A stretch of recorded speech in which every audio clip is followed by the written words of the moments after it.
గుంటూరు జిల్లాలోని శ్రీ వాసవి కన్యకా పరమేశ్వరి దేవస్థానంలో దేవీ నవరాత్రులు వైభవంగా కొనసాగుతున్నాయి.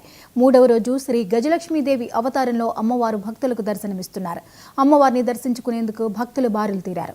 ఈ రోజు అలంకార ప్రారంభోత్సవ కార్యక్రమంలో ఉత్సవ కమిటీ చైర్మన్ కోట శేషగిరి, సలహాదారు కొనకళ్ళ సత్యం, ఈవో శ్రీనివాసరావు తదితరులు పాల్గొన్నారు.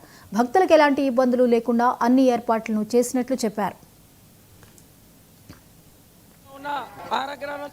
కన్యకా పరమేశ్వర అమ్మవారి దేవస్థానంలో అమ్మవారు గజలక్ష్మీదేవి అలంకారంలో భక్తులకు దర్శనమిస్తున్నారు.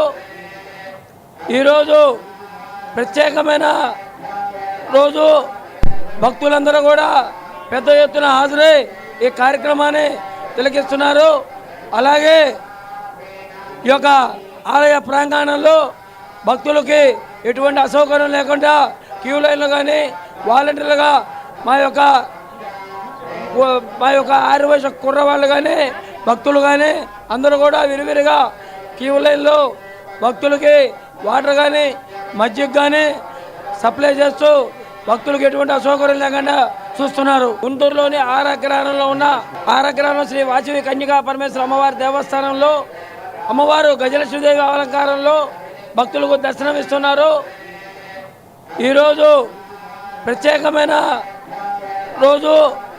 భక్తుల వాసవి మాతాకి ఈ రోజున గుంటూరు నగరంలో గల ఆరగ్రహారంలో గల శ్రీ కన్యకా పరమేశ్వరి అమ్మవారి దేవస్థానంలో 104వ శ్రీ మద్దేవి దసరా నవరాత్రి మహోత్సవంలో ఘనంగా జరుగుతూ ఉన్నాయి.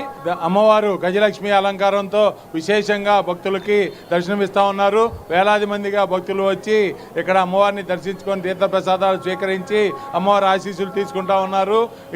ఈ సంవత్సరం దసరా నవరాత్రి ఉత్సవాలకు కూడా స్థానిక ఎమ్మెల్యే మొహమ్మద్ నజీర్ గారి ఆధ్వర్యంలో వారి సూచనల ప్రకారం ఒక ఉత్సవ కమిటీ ఏర్పాటు చేయడం జరిగింది.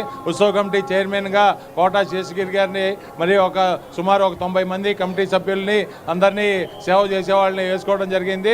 వారు కూడా నిత్యం ఇక్కడ నిన్నటి నుంచి కూడా అందరూ కమిటీ సభ్యులు కానీ చైర్మన్ గారు కానీ ఉంటూ భక్తులకు ఏ విధమైన సౌకర్యాలు మంచినీళ్ళు కానివ్వండి, ప్రసాదాలు కానివ్వండి, అట్లాగే వారికి ఏదైనా అనారోగ్యం వచ్చినా మజ్జిగ కానివ్వండి, డాక్టర్ల క్యాంపు కూడా పెట్టాం. అలాగే వివిధ రకాల సాంస్కృతిక కార్యక్రమాలు ఏర్పాటు చేస్తూ ఉన్నాం. కాబట్టి భక్తులందరూ కూడా ఈ నవరాత్రి ఉత్సవాల్లో, నవరాత్రులు అంటే ఈ సంవత్సరం ప్రత్యేకంగా 11 రోజులు వచ్చినాయి ఉత్సవాలు, 40 సంవత్సరాల తర్వాత వచ్చినాయి.